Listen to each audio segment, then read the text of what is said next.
All students नमस्कार. वर्ग 12वी वाणिज्य, विषय सचिवाची कार्यपद्धती, सेक्रेटरियल प्रॅक्टिस, थोडक्यात SP. प्रकरण 5वे, ठेवी, इंग्रजीमध्ये डिपॉझिट असे आपण म्हणतो. Lecture number 1. यामध्ये प्रस्तावना व ठेवीची स्वीकृती म्हणजेच introduction and acceptance of deposit from into the public. Next, ही आपली 12वी सचिवाची कार्यपद्धती या विषयाची अभ्यासक्रमाची अनुक्रमणिका आपल्या समोर दिसत आहे. यामध्ये अनुक्रम नंबर, पाठाचे नाव आणि पृष्ठ क्रमांक.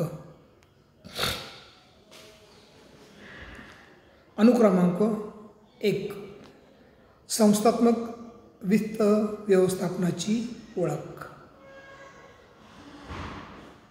अनुक्रमांक 2, संस्थात्मक वित्त व्यवस्थेचे स्रोत. अनुक्रमांक 3, भागविक्री, इश्यू ऑफ शेअर्स. अनुक्रमांक 4, कर्जरोखे विक्री, इश्यू ऑफ डिबेंचर्स. हे आपले 4 प्रकरणे पूर्ण झालेली आहेत. त्याचा स्वाध्याय देखील आपण पूर्ण केलेला आहे. आणि या तासिकेमध्ये आपण अनुक्रमांक 5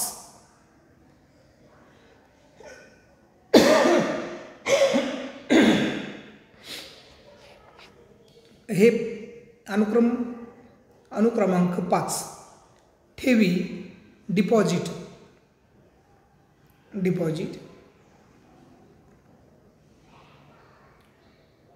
पेज नंबर 76 आपण सुरू केलेले आहे.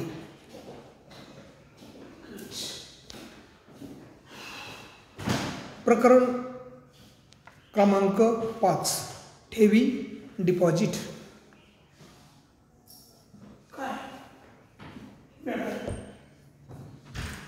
यामध्ये आपण उपघटक 1 ते 4 अभ्यासणार आहोत.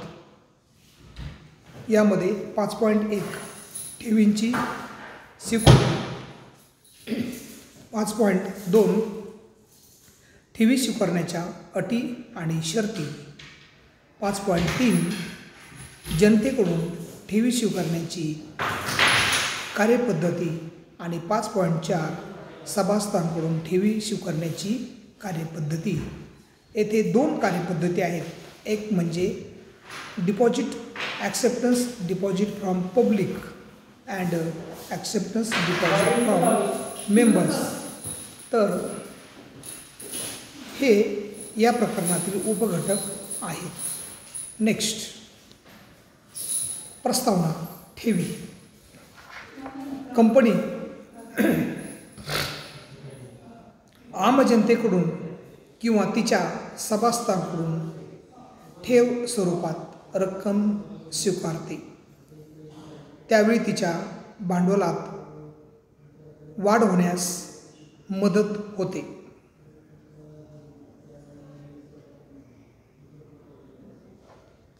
भांडवल उभारणीचा हा अत्यंत स्वस्त मार्ग आहे.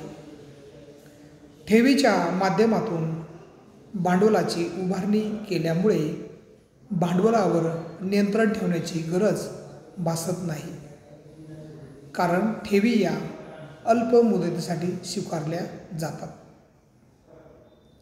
तथापि ठेव रक्कम परत करताना एखाद्या दोषी कंपनीच्या बाबतीत ठेव स्वीकारणे हा जोखमीचा पर्याय असू शकतो. ठेवीचा अर्थ आणि व्याख्या ही प्रकरण 2 मध्ये सविस्तर दिलेली आहे. या प्रकरणामध्ये आपण कोणत्या कंपन्या ठेवी स्वीकारून भांडवलाची उभारणी करू शकतात आणि त्याच्या अटी, शर्ती, सभासद आणि जनतेकडून ठेवी स्वीकारण्याच्या कार्यपद्धतीचा अभ्यास आपण येथे करणार आहोत. तर आपण प्रकरण 2 मध्ये वित्त उभारणीचे मार्ग किंवा वित्त उभारणीचे स्रोत, त्यामध्ये अंतर्गत स्रोत आणि बाह्य स्रोत.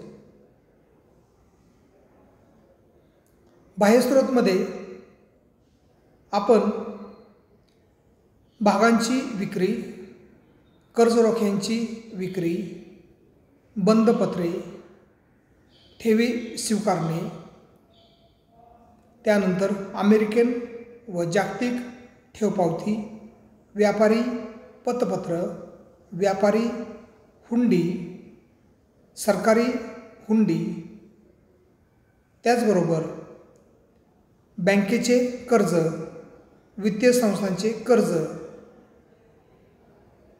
इत्यादी माध्यमातून कंपनी भांडवलाची उभारणी करत असते. आणि या सर्व मार्गामध्ये एक कंपनीच्या उद्योग व्यवसायासाठी भांडवल उभारणीचा एक स्वस्त, सुलभ, साधा आणि सोपा मार्ग म्हणजे लोकांकडून, जनतेमधून त्यांच्याकडील असलेला पैसा हा उद्योगधंद्यामध्ये कारणी लागावा आणि तो त्यांच्याकडे पैसा तसाच राहणार आहे आणि त्याचा उत्पादक करण्यासाठी त्या पैशाचा उपयोग म्हणून कंपन्या लोकांकडून अल्पमुदतीच्या ठेवी स्वीकारतात. आणि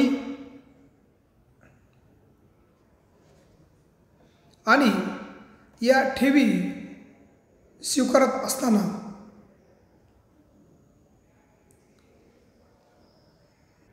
म्हणून सार्वजनिक कंपन्या या अल्प मुदतीच्या भांडवलाची गरज पूर्ण करण्याकरिता लोकांकडून ठेवी स्वीकारतात आणि या ठेवी मुदत ठेवी म्हणून, मुदतबंद ठेवी म्हणून ओळखल्या जातात. आणि खाजगी कंपन्या ठेवी गोळा करू शकत नाही जाहीर मार्गाने, परंतु सार्वजनिक कंपन्या, पब्लिक लिमिटेड कंपनीज या जनतेकडून ठेवी स्वीकारण्यावर त्यांचे कुठल्याही प्रकारचे बंधन नाही. आणि म्हणून सार्वजनिक कंपन्या कमीत कमी 6 महिने, किमान 6 महिने आणि कमाल 36 महिन्यापर्यंतच्या ठेवी लोकांकडून गोळा करतात. आणि ज्या व्यक्ती कंपनीमध्ये ठेव ठेवतात त्यांना आपण ठेवीदार असे म्हणतो. आणि म्हणून प्रस्तावनेमध्ये आपण पाहिलं की कंपनी आम जनतेकडून किंवा तिच्या सभासदांकडून ठेव स्वरूपात रक्कम स्वीकारते, त्यावेळी तिच्या भांडवलात वाढ होण्यास मदत होते. भांडवल उभारणीचा हा अत्यंत स्वस्त मार्ग आहे. ठेवीच्या माध्यमातून भांडवलाची उभारणी केल्यामुळे भांडवलावर नियंत्रण ठेवण्याची गरज भासत नाही, कारण या ठेवी अल्प मुदतीसाठी स्वीकारल्या जातात. तथापि ठेव रक्कम परत करताना एखाद्या दोषी कंपन्यांच्या बाबतीत ठेव स्वीकारणे हा जोखमीचा पर्याय असू शकतो. ठेवीचा अर्थ आणि व्याख्या हे आपण प्रकरण 2 मध्ये आत्ता सांगितल्याप्रमाणे आपण अभ्यास केलेला आहे.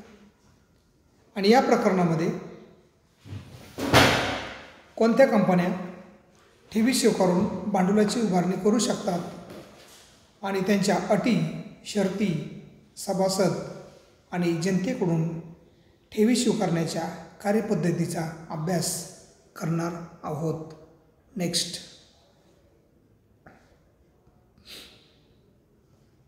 आपला पॉईंट आहे 5.1 ठेवींची स्वीकृती. Acceptance of deposit from public. खालील कंपन्या वगळता ठेवी स्वीकारणाऱ्या इतर कंपन्या, त्यामध्ये 1 बँकिंग कंपनी ज्यांच्या नावामध्ये बँक शब्द आहे, त्या बँकिंग कंपनी ठेवी स्वीकारतात. 2 ज्या कंपन्यांचा बँकिंग व्यवसाय नाही, म्हणजेच NBFC non banking finance corporation किंवा कंपनीज,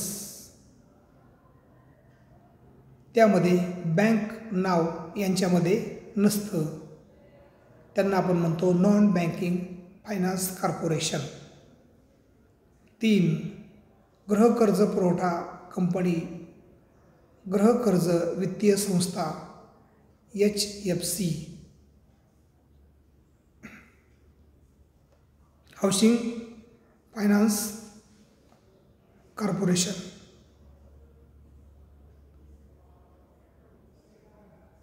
त्यानंतर 4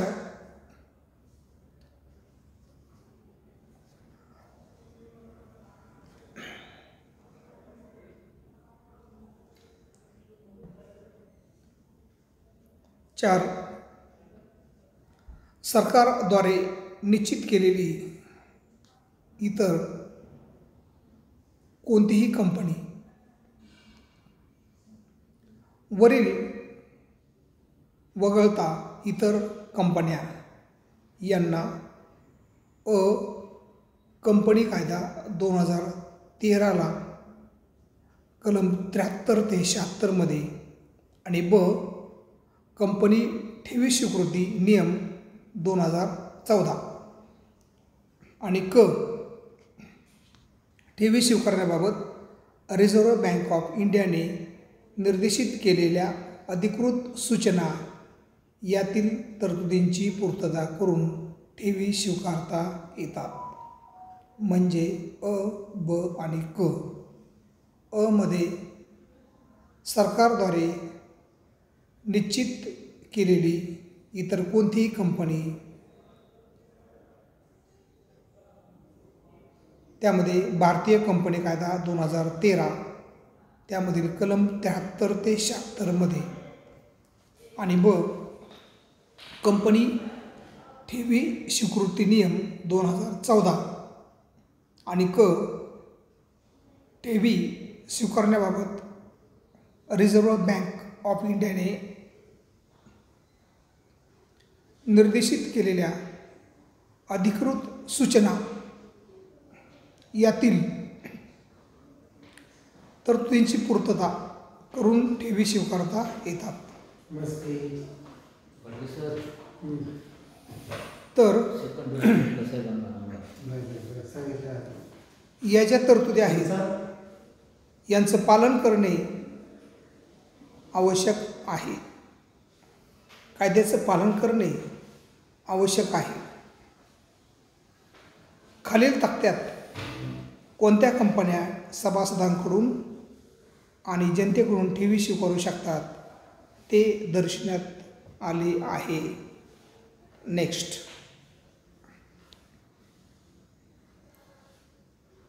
त्यामध्ये खालील तक्त्यात कोणत्या कंपन्या सभासदांकडून व जनतेकडून ठेवी स्वीकारू शकतात ते दर्शवण्यात आले आहे. ठेवींची स्वीकृती, acceptance of deposit in that सभासदाकडून ठेवी आणि सेकंड जनतेकडून ठेवी. सभासदाकडून ठेवी स्वीकारताना त्यामध्ये खाजगी कंपन्या 1, 2 सार्वजनिक कंपनी पात्र कंपनीशिवाय आणि 3 पात्र सार्वजनिक कंपनी या कंपन्या सभासदांकडून ठेवी स्वीकारतात.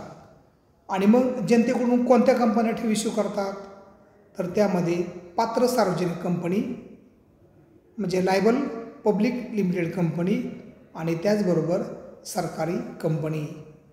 या चार्टप्रमाणे कंपन्या काही कंपन्या सभासदांकडून आणि काही कंपन्या जनतेकडून ठेवी स्वीकारून आपली अल्प मुदतीची भांडवलाची गरज पूर्ण करत असतात.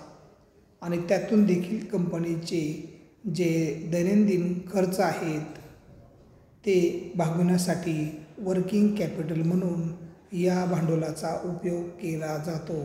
नेक्स्ट आपण पाहूया खाजगी कंपनी. खाजगी कंपनी ही सभासद, संचालक किंवा त्यांचे नातेवाईक यांच्याकडून ठेवी स्वीकारू शकते. म्हणजे खाजगी लोकांकडून ठेवी गोळा करू शकत नाही. आता सार्वजनिक कंपनी म्हणजे पब्लिक कंपनी पात्र कंपनी सोडून. सार्वजनिक कंपनी ही पात्र सार्वजनिक कंपनीशिवाय सभासद किंवा संचालकांकडून ठेवी स्वीकारू शकते कारण ती सार्वजनिक कंपनी आहे. पुढे पात्र सार्वजनिक कंपनी कोणाला म्हणायचं तर पात्र सार्वजनिक कंपनी म्हणजे अशी कंपनी की जिची निव्वळ मालमत्ता ही ₹100 कोटीपेक्षा कमी नाही किंवा जिची वार्षिक उलाढाल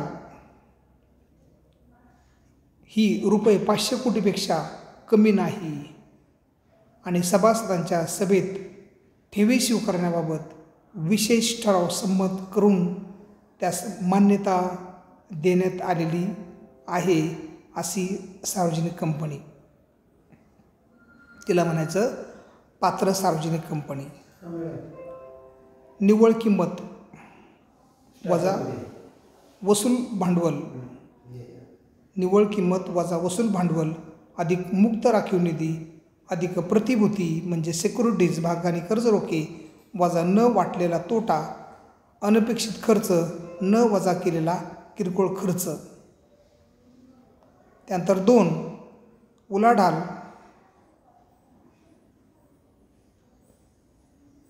विशिष्ट काळात विक्रीद्वारे प्राप्त झालेले उत्पन्न त्याला आपण म्हणतो उलाढाल.